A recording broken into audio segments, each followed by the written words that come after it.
ఓం శ్రీ గురుభ్యో నమః. విశ్వదాభిరామ వినురవేమ. యోగి వేమన. చాలామందికి వేమన గురించి సినిమా వాళ్ళు ఎంత చూపించారో అంతే తెలుసు, కానీ వాస్తవం వేరు. ఈయన అసలు పేరు బెదమ కోమటి చినవేమారెడ్డి. ఈయన అన్న పేరు బెదమ కోమటి పెదవేమారెడ్డి. అప్పటి కడప, కర్నూలు, అనంతపురం కలిపి ఒకే రాజ్యంగా ఉండేవి. దానికి సామంతరాజు పెదకోమటి పెదవేమారెడ్డి గారు. అతని మంత్రి తురగారాముడు ఎలాగైనా అన్నదమ్ములిద్దరిని చంపి తాను రాజు కావాలని ఎన్నో కుయుక్తులు పన్నుతూ ఉంటాడు. ఇప్పుడు మనం చినవేమారెడ్డిని వేమన అని పిలుచుకుంటున్నాము. ఇతడు మహాధైర్యవంతుడు. పేరుకే అన్నగారు రాజు, కానీ మొత్తం రాజ్యం వేమన్న ధైర్య సాహసాలు కనుసన్నలలో ఉంటుంది. అతని ధైర్యానికి ఉదాహరణ ఒక మదపుటెద్దు ఊరి మీద పడి అందరినీ కుమ్ముతూ హడలెత్తిస్తూ ఉంటుంది. అందరూ హాహాకారాలు చేస్తూ పరిగెడుతూ ఉంటారు. ఎద్దుకు మదమెక్కితే దాన్ని ఆపడం ఏ పెహల్వాన్ చేత కూడా కాదు. అటుగా వస్తున్న వేమన మీదికి వెడుతుంది. అది ముందరికి రాగానే ఒక్కసారిగా గట్టిగా దాని కళ్ళల్లోకి చూసి ఏయ్ అని గద్దిస్తాడు. ఆ శబ్దం ఆ ఎద్దు చెవుల నుంచి దూరి ఊరి మొత్తం ప్రతిధ్వనిస్తుంది. దాని కళ్ళకు వేమన మహాసింహంలాగా కనిపిస్తాడు. హడలెత్తి తోక ముడుచుకొని పారిపోతుంది. దాన్ని ప్రత్యక్షంగా చూసిన తురగారాముడు ముందు వేమనను మట్టు పెడితే గాని తన పని సులువు కాదని, వేమన ఉన్నంత వరకు తానేమీ చేయలేనని తెలుసుకుంటాడు. తన దృష్టిని వేమన మీద ఉంచుతాడు. వేమనకు భోగగత్తెల వేశ్యల సాంగత్యకాంక్ష ఎక్కువ. ఎక్కడైనా కొత్తగా భోగసానిగా వృత్తిలోకి వచ్చిందంటే ఈయనే ముందు వెళ్ళేవాడు. వేమనకు విశ్వద అనే ఒక ప్రేయసి కూడా ఉంటుంది. వేమన అంటే ఆమెకు చాలా ఇష్టం. ఎన్నోసార్లు తన రాజ్యం గురించి, తాను నిర్వర్తించాల్సిన ధర్మం గురించి అనేకసార్లు హెచ్చరిస్తూ ఉంటుంది. కానీ వేమన అవేవి పట్టించుకునేవాడు కాదు. మీరు శరీర అందం వెనుక పరిగెడుతున్నారు, కానీ అది శాశ్వతం కాదు. అందం వెనుక అంద వికారం కూడా దాగి ఉంటుంది. యవ్వనంలో కనపడినట్లు ఈ శరీరం ముసలితనంలో తన ప్రాభవం కోల్పోతుంది. ఏదైతే ఇప్పుడు ఇక మీదట ఉండదో దాని కొరకు మీరు పరిగెడుతున్నారు. మీరు కాస్త ఆగి యోచించాలని హెచ్చరిస్తుంది. కానీ వేమన పట్టించుకునేవాడు కాదు. తురగారాముడి కుయుక్తులను కూడా గుర్తు చేస్తుంది, కానీ ఫలితం ఉండదు. అప్పుడే దసరా తిరునాళ్ళు మొదలవుతాయి. వెంపల్లి సంబరాలకు ముస్తాబవుతుంది. ఆ తిరునాళ్లలో మహా అందగత్తె మాంచాల నాగులు భోగమాటను ప్రారంభిస్తుంది. ఆమె గురించి ఆ నోట ఈ నోట వేమనకు చేరుతుంది. వేమన ఒకసారి వెంపల్లెకు వెళ్ళి చూస్తాడు. ఆమె అందానికి దాసుడైపోతాడు. ఇక తన మకాం పూర్తిగా వెంపల్లె నాగుల ఇంటికి మారుస్తాడు. ఓ ప్రేయసీ కంటే ఎక్కువగా అభిమానిస్తాడు. నెలలు గడుస్తాయి. నెలల కొద్దీ ఇంటికి రాకపోయేసరికే అన్నకు వదినకు సందేహం కలుగుతుంది. వేమన నాగుల అనే వేశ్య ఇంట్లో పరిమితమయ్యాడని తెలుసుకుంటారు.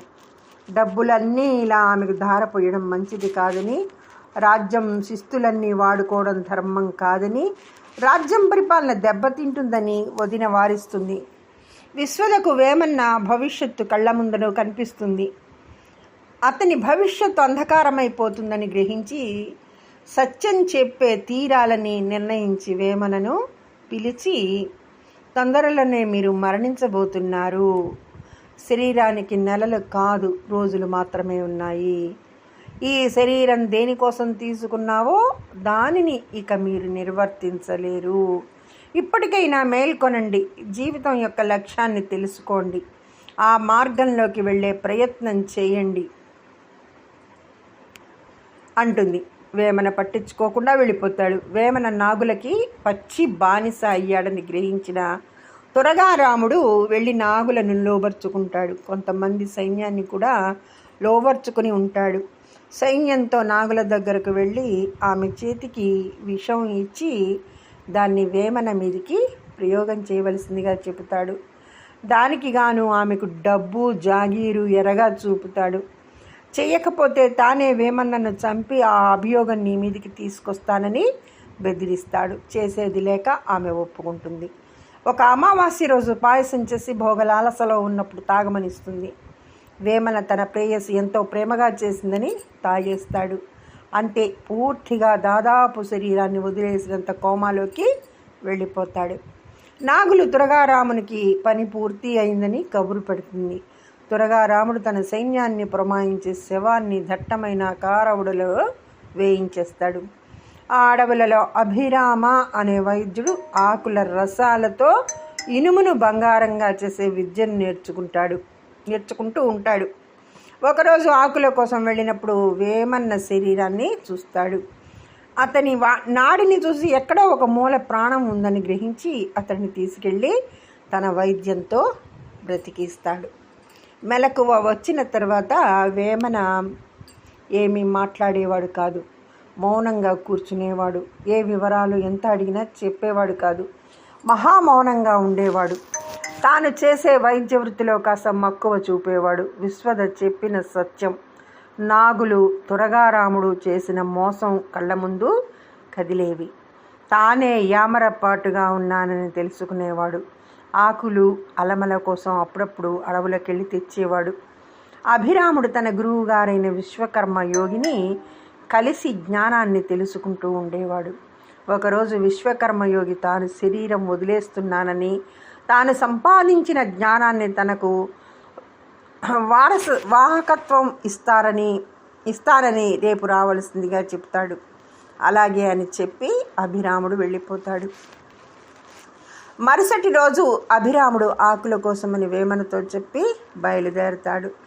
దారి మధ్యలో ఒక పులి కనపడడంతో పరుగులు పెడతాడు. దాంతో ఆ అడవులలో తప్పిపోతాడు. అభిరాముడు ఎంతకు ఆకులు తీసుకురాలేదని గ్రహించి చీకటి పడుతుండడంతో వేమన బయలుదేరుతాడు. వేమన సరాసరి విశ్వకర్మయోగి ఉన్న గుహలోకి వెళ్తాడు. విశ్వకర్మయోగి రావలసిన వాడు రానే వచ్చాడు అని వేమన్నను పిలిచి జ్ఞాన విద్యను నేర్పించి 3వ కన్నును ఉద్దీపనం చెందించి వాహకత్వం ఇచ్చి శరీరం వదిలేస్తాడు. ఆ క్షణమే వేమన్నకు జగత్తు సత్యం అర్థమైపోతుంది. అంతలోనే అభిరాముడు అక్కడికి చేరుకుంటాడు. తాను పొందవలసిన దాన్ని పొందలేకపోయానని బోనాకిష్టమై వేమన దానికి అభిరామ దుఃఖించకు, బాధపడకు నా ప్రేయసి. నా కళ్ళు ఎన్నోసార్లు తెరిపించినప్పటికీ నేను పెడచెవిన పెట్టాను. ఈరోజు నువ్వు పొందవలసిన దాన్ని దైవం ఇచ్చలో భాగంగా నేను పొందడం జరిగింది. విశ్వద అభిరామ ఇద్దరు చెబుతూ ఉంటే వేమన్న వింటున్నట్టుగా ప్రపంచానికి తెలియపరుస్తాను అని చెబుతాడు. విశ్వద అభిరామ ఇద్దరు కలిసి వినరా వేమ అని నాకు బోధిస్తున్నట్లుగా చెబుతున్నట్లుగా ప్రపంచానికి చెబుతాను అని చెబుతాడు. అందుకే విశ్వదాభిరామ వినురవేమ అయింది. ధన్యవాదములు. సర్వే జన సుఖినో భవంతు.